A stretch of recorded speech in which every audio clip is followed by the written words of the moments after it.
Welcome and welcome back to A Spiritual Life.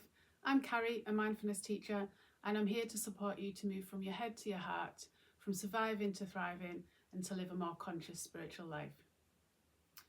Today's video is about relationships, relationships with yourself, 3 categories of problems we have with relationships to others, and how mindfulness can help with these things. Let's dive in.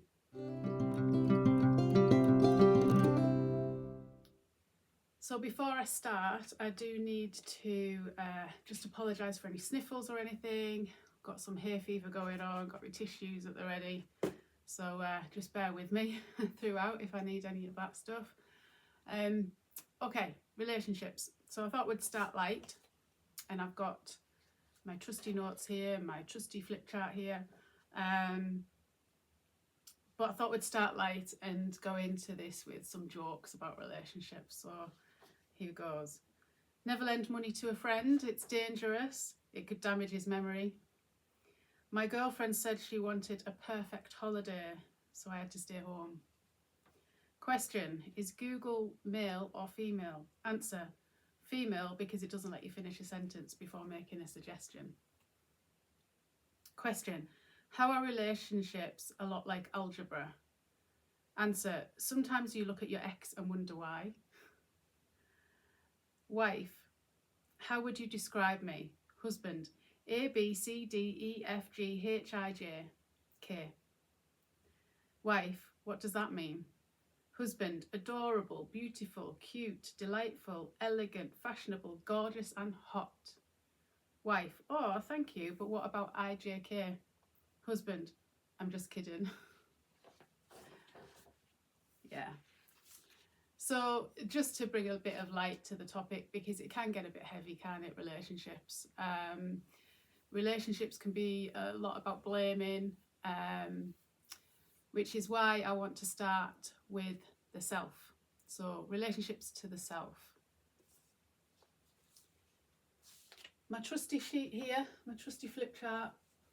The self, we've got self-grasping and self-compassion, and they're 2 separate ways to have a relationship with yourself. So the self-grasping, we've talked about that a lot in mindfulness, when you're holding on too tight to something. So our ego, which solely focuses on our own agendas. So when we are in self-grasping, we're just thinking about us. That's it. Ego, it's all about us. Can't think of anyone else, it's our blinkers. Now, whether that's because we're in the midst of something going on personally, and that's fine, or whether that is just us all the time, and we all just are in our ego and we're self-grasping at what can you do for me? What about me? You know, as opposed to self-compassion, being mindful of how we are feeling in the present moment and realising what you can do for yourself to prevent any secondary suffering. This is then beneficial to ourselves and others. Okay, so you're basically giving yourself what you need, and then you can overflow to others. I put this in the last video. We normally hear that, you know, put the oxygen mask on before you put your others on, or you can't pour from an empty cup. But I did hear recently one that says fill your own cup first, so it's overflowing and you can give to others the overflow. So that was really good, and that's what we're saying here. You know, the secondary suffering. So the first suffering is the primary suffering is the Buddhists describe it as the arrow. So the primary suffering is the first arrow that you get hit with. So I don't know, you're in I can't even think of something happens to you that you can't do anything about. The secondary suffering is what you add on to it. So when we're being mindful, we're really realising what you can do for yourself to prevent any secondary suffering. And then this is beneficial to ourselves and others. So that's the difference between the self-grasping, self-cherishing, the ego, and the self-compassion. What do I need in the moment? What do I need to give myself? How do I need to love myself so I can therefore love other people? And then the 3 categories of relationship problems with others. So our problems, because it's only our perception, it's our stories, that's why the problems are in inverted commas. Our problems in relationships usually fall into 3 categories. Ego, always thinking of ourselves and our own happiness. Conditioned love, expecting something from that person. Or attachment, living in fear of losing that person. So when we become aware of these things and when we're mindful of these issues here, is it ego? Is it conditioned love? You're expecting something in return. So it's not an unconditional love. I do this for you. I do that for you. What do I get in return? Where's me? Where's mine? And sometimes we need to ask that if it's happening all the time. I'm going to come on to some ways we can deal with this towards the end. But yeah, sometimes we do need to ask that question. But again, if you're finding yourself saying this all the time, what about me? What about me? Then, you're going into ego. Or if you're saying, I've given you this, that, and the other, where's mine? Again, is that conditioned love? Are you giving to get? You're not giving to somebody for the sake of giving to somebody and just leaving it be. It may come back, it may not. It's that grasping around that outcome again, that expectation. Attachment, living with fear of losing that person. So almost like, I must be with that person all the time. Or what happens, you end up putting stories in your head about what if this relationship ends, and that's always playing in the back of your mind. Because you've put so much on that person is a pedestal for you, and your life would crumble without them, and there's no sense of you, not in the sense of ego, but sense of you standing in your own power and strength and love, so when it comes to relationships with others, it's about bringing the relationship together without a dependency. You're whole by yourselves anyway, together you're even better. But take one away, you're still 100%. So when you come together, you're 200. You're still whole without that person. And that's what this is about. This is talking about attachment, where it's all about that person. And you lose your identity. Have you ever done that in a relationship where you've actually lost your sense of who you are when you're with someone because it has been about them so much? And the relationship ends eventually and you think, well, who am I anymore? Do I even like this music, or did I only like it because of them? That kind of thing. But there's a lot on attachment, and I am going to do a lot more on that. So stay tuned for that.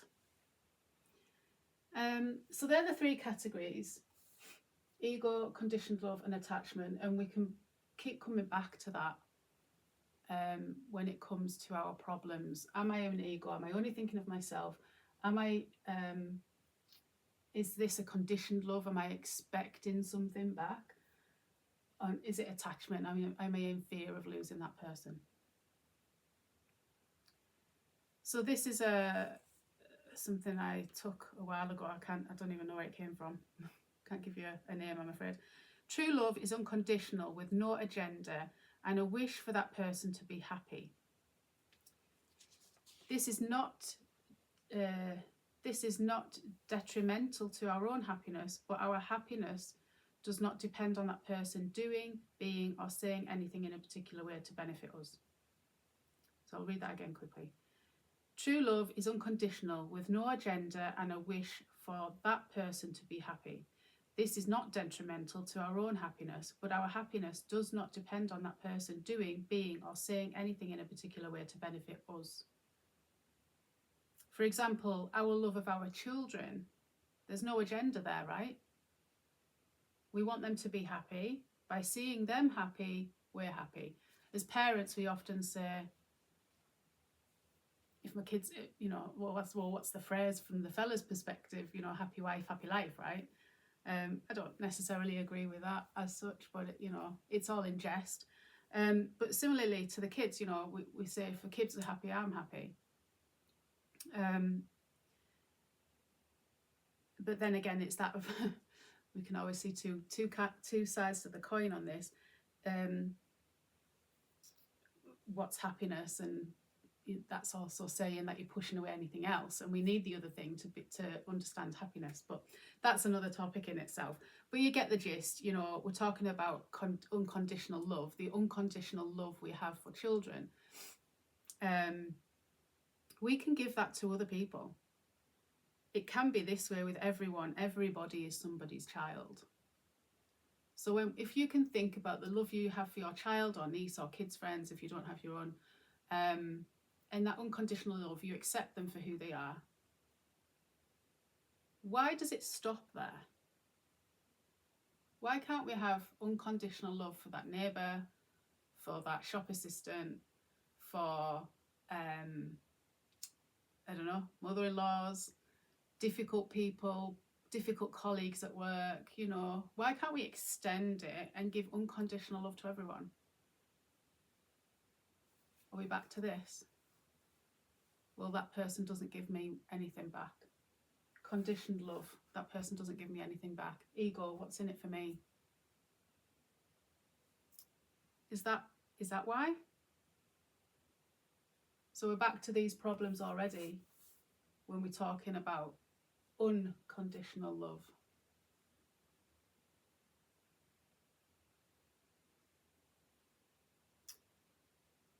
Okay, let's get stuck into it. We know the problems with relationships. So how can mindfulness help? Is it my ego or self-grasping that's causing or contributing to my perceived problem? Am I expecting something and not getting it? Am I attached to this person for my happiness?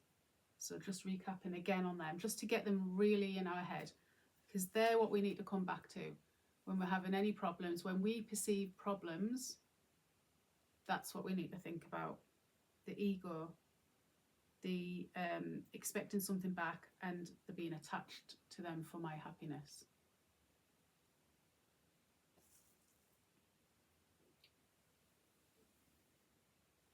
So that's really it, isn't it? Ego, is it contributing to my perceived problem? So mindfulness will ask these questions. We take some time and we take a bit of ownership. That's the biggest thing I would say, is ownership of relationships. And is it my ego? Am I thinking about myself in this? Do I need to loosen the grip on my ego? Am I expecting something back in this problem? Am I expecting that person to be a certain way?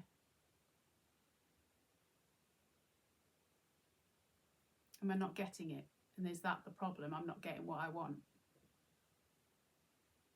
Like I say, there's a way around this, but we do have to take ownership of it at the same time. And mindfulness just sheds some light on it at first, to then deep dive in. Is it my problem with the ego, with the conditional love and the attachment? Is it my problem? Or is it something we can discuss in the relationship, which is what we'll come to in a minute. So just jumping back to last week's flip chart, to bank. Balance, acceptance, non-judgment, kindness and compassion. Bank these precious jewels and reap their rewards for the benefit of ourselves and others. So briefly, just to recap, I did bank because these were some principles that I found helped me through my mindfulness journey.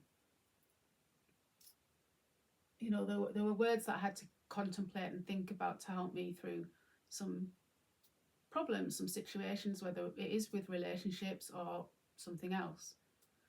So let's go through them as a relationship to give you the examples. Now, the idea of this, and this is why they're precious jewels, is because they can shine the light on the problem, but they can also be the solution to the problem. So balance. Okay, into a relationship. We'll talk about it as if it's your partner, but it can be anything.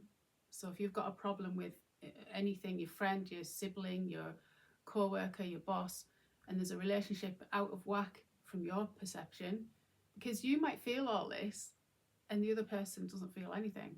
And that's why communication is important. Taking ownership and communication. So back to balance.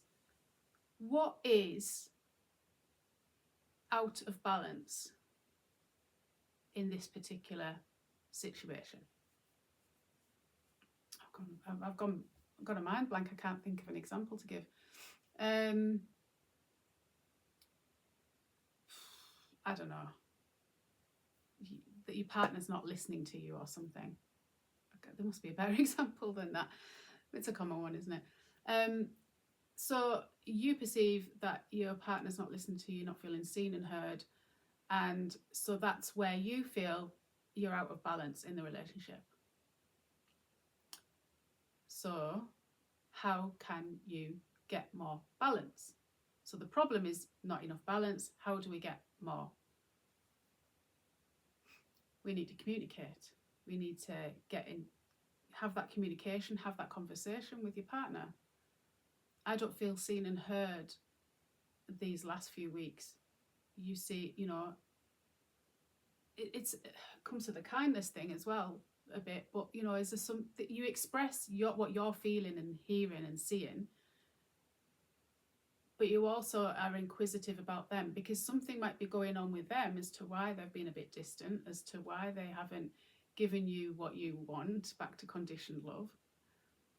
So have that conversation and speak your truth as to what you feel is the perceived problem from your perspective, and then allow them to say it from theirs. Acceptance. So there's the thing with mindfulness is always the middle way. Okay, you could say that, well, how are we going to resolve a problem if we just accept it? So we don't say we just accept everything and resign to the fact, and we give up and we allow everything to happen to us. We can't control anything. We're not saying that. In this example, we're talking about not being seen and heard. So acceptance around this. So you might know what's going on with, say, a husband. You might know what's going on with your husband, and as to why he's been a bit distant. And so you can accept that. You maybe don't have to have the conversation in that instance, because you can accept it and allow for it. If it carries on, you probably will bring it to his attention. It's accepting what is with kindness and compassion. It's accepting what you can or cannot change. And if you can change it, then do. If you can't, don't. So am I accepting this person for who they are? That's another thing. We don't accept people as who they are. We want to change them, because we want that conditioned love. We expect them to be a certain way. I guess in this situation though, because there's always, you have to take everything, you have to deep dive into all of it, because it has its own, each example has its own thing. So are you accepting of that person for who they are. But like I say, in relationships, there is give and take. So if you're not feeling seen and heard, and that's a big part of you being in a relationship, then you're not just going to accept that without having the communication with your husband to talk about that.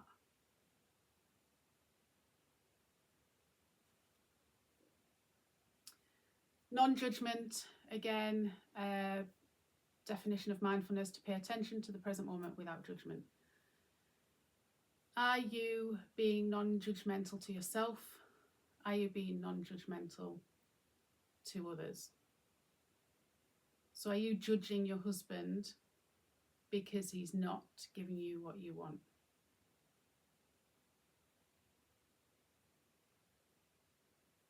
And then you might go the other way. Am I judging myself for thinking like this? And then the blame and the shame kicks in. So that's why it's important to not go from one extreme to the other. It's important to get the example that you're in, the problem that you're in, the specific problem you're in, and sit with it and be with it with the mindfulness approach. Am I being too judgmental on me? Am I being too judgmental on them? And the only way you can really get to the crux of this is to speak and communicate. It really, really is. And I will talk a little bit about how we can do that. Oh, my eyes are starting going, sorry. So that's non-judgment. And then kindness and compassion, we've kind of already hit on this. Where are you being kind to yourself and your husband, and where are you not? So in this situation, you're not feeling seen and heard. You're being kind to you by acknowledging that in your feelings. You're honouring that. That's you being kind and compassion. Good stuff. The next thing is being kind and compassionate to the other person. So the only way you can do that is to communicate and ask why they're not giving you that. But not in a needy way, you know. To be seen and heard in a relationship is it is that two-way thing. And otherwise there's no point, is there? There's no point to be in a relationship if you're not having the bare essentials of being seen and heard by that person, because you may as well just be on your own. So that's why that one would need looking into.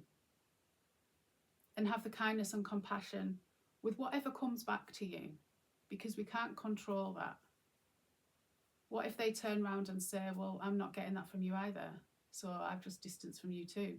And then you're just going further and further apart. And if you hadn't had this conversation, you'd keep going further and further apart, right? So yeah, that's basically how you can say, are you in balance or not? If not, why not? Can I change it? Acceptance. Where am I not accepting myself or the other person? If not, why not? Can I change it? Where am I being judgmental to myself or other people? How can I be more non-judgmental? How can I change that if I can? Kindness and compassion. Where am I not being kind to myself or the other person? And how can I change that?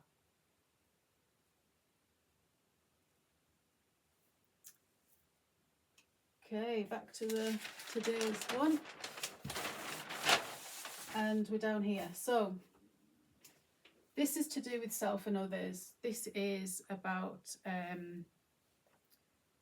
body, speech and mind. And the Buddhists use this as a mantra in their meditations.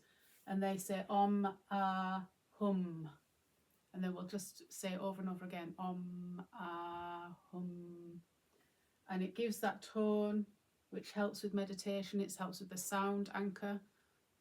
We've done some work on this. I've done a video on this about your anchors when you meditate, and sound is one of them. So that's why they use mantras. And the body is to act with good intention, to speak with compassion, and to think virtuous, kind thoughts. And that is to do to ourselves and others. So how can you act in a relationship better? You know, mindfulness is all about reflecting as well. How can I be better with how I am in the relationship? How can I be better with how I speak in the relationship to myself and others?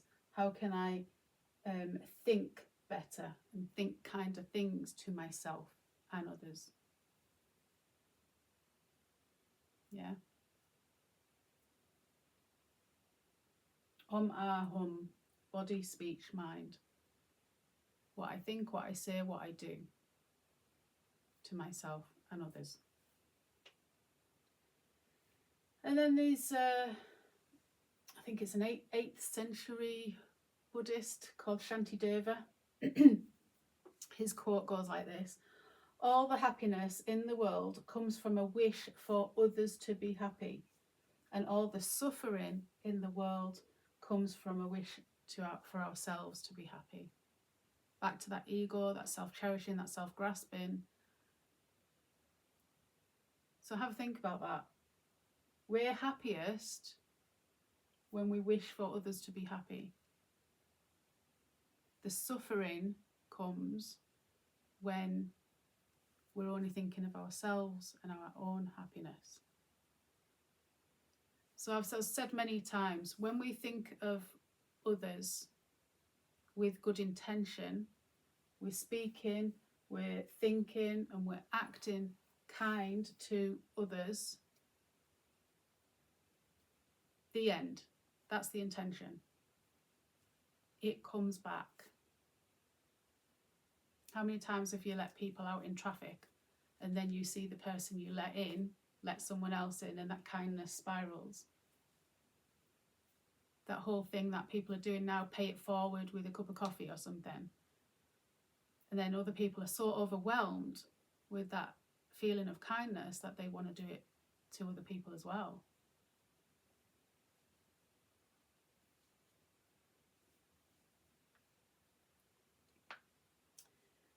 And this, I think, it's been invaluable for me, this example, okay? So this is giving you all the background knowledge about it, how we can be reflective, how mindfulness in a nutshell can help, but the practical sides of it in a relationship, this has been key for me in my relationship with my husband.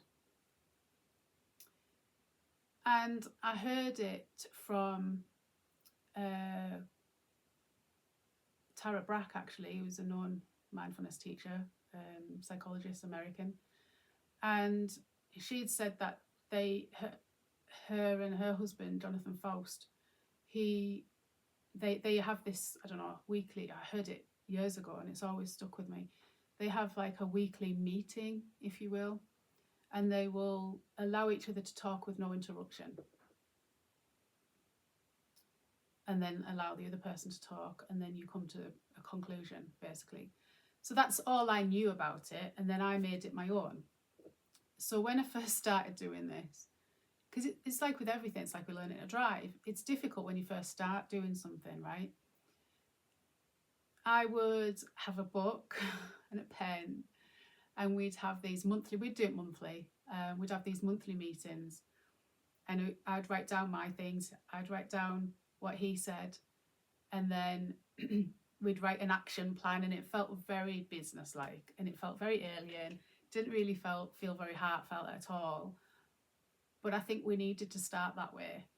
And it still is probably good to go back and do it like that, because unless you keep it at the forefront of your mind and you talk about it regularly, then you do forget what you've said and what you've said you will do to improve the situation. So sometimes it's all right to take some minutes, you know. And so these are the rules. You let that person speak constantly without interrupting them. That's really hard for me.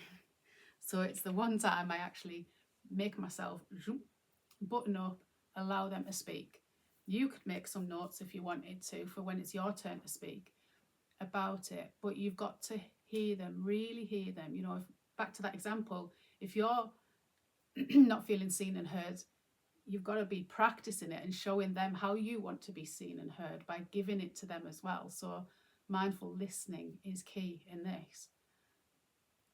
Allow them to talk about all the topics they want to talk about. So if you want to categorize them, which ones are really prevalent that you want to talk about, maybe you don't talk about any things because that's all going well and you both agree and you don't really need to go there. You'd rather spend the time talking about other things. So it could be things like we tend to do personal, and I think that's really, really important, because you could live with somebody and not know what's going on in there personality wise, because you're living with them and only talking about the family stuff, the bills, the kids. You might talk about work or you might not, but what's really going on with them? Are they feeling fulfilled in life in general?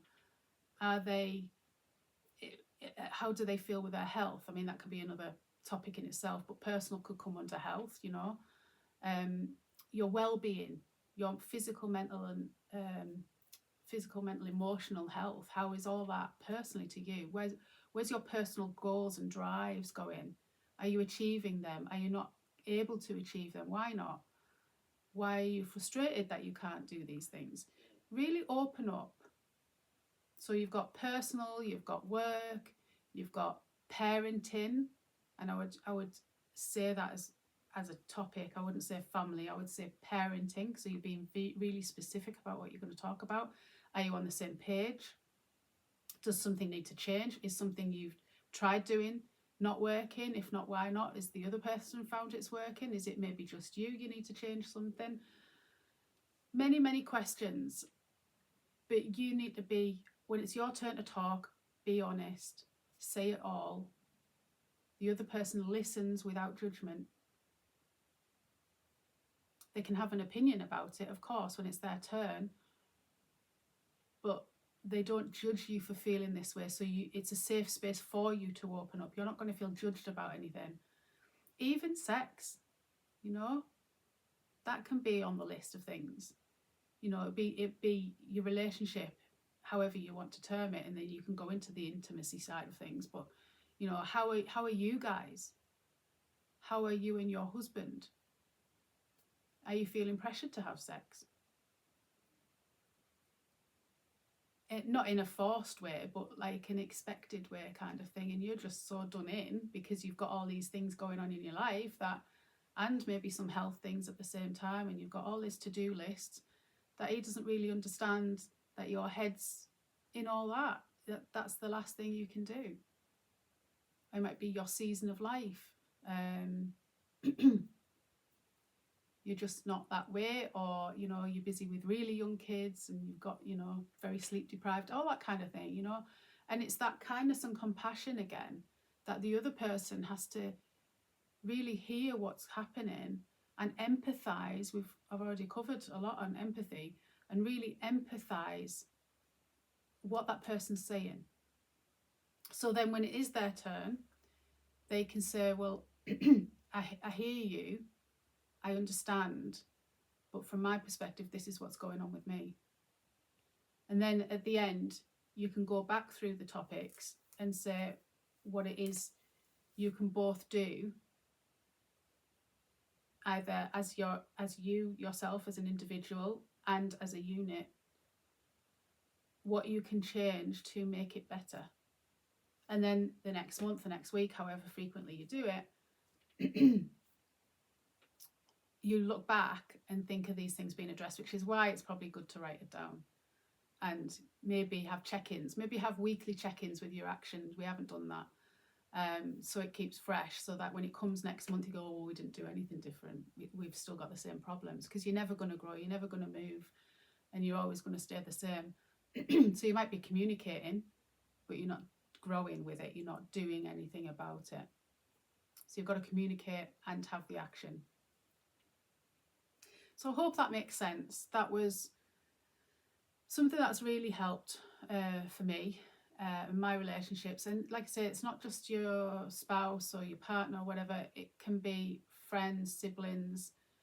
I think we just need to be more communicative, more vulnerable, more courageous going into these difficult conversations. Believe me, I've done a few.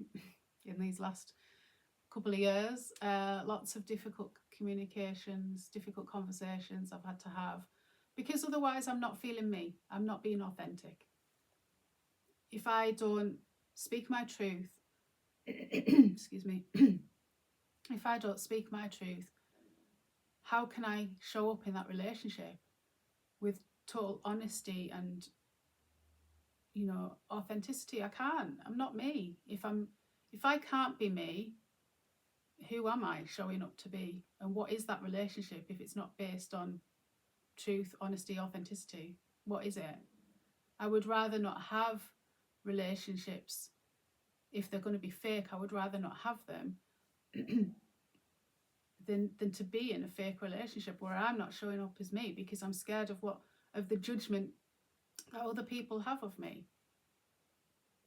It's not, there's always a tact, you know. You can always do these difficult conversations with authenticity and kindness and say, look, this is what's happening with me. This is how I feel about this thing. Can we talk about it? What's going on with you? Why do you feel anything? And just keep it very open and non-judgmental. You know, you're not having a go at that person. You're just saying how you're feeling about something, and they might feel the same, and you'll get an even closer connection and move forward. Or there'll be some conflict there, and you can resolve it and move forward, or not resolve it and move forward. But it's all authentic and real connections. That's what we need, especially going into this digital age and and being so techie, roboty. You know, we need to keep our connections and keep them real, honest and authentic. Another long video, so I'm just going to finish with my little poem of the week, which is Love After Love. This one is more about relationships with self. The time will come when, with elation, you will greet yourself arriving at your own front door in your own mirror, and each will smile at the other's welcome and say, sit here, eat. You will love again the stranger who was yourself. Give wine, give bread, give back your heart to itself, to the stranger who has loved you all your life, whom you've ignored. For another who knows you by heart, take down the love letters from the bookshelf, the photographs, the desperate notes. Peel your own image from the mirror. Sit, feast on your life. That was Love After Love by Derek Walcott.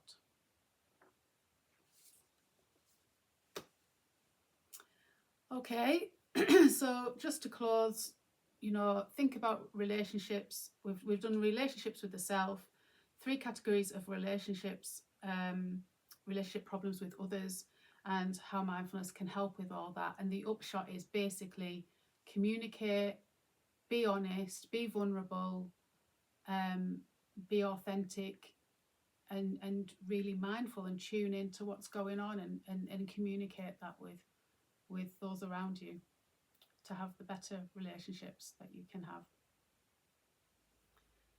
So I hope it's been useful. I hope it's been beneficial to you. If you've had any aha moments, drop them in the comments. If you have enjoyed it, you can always like, share and subscribe to repay your kindness. That would be great. Other than that, I think we'll leave it there. That's it for now. Much love.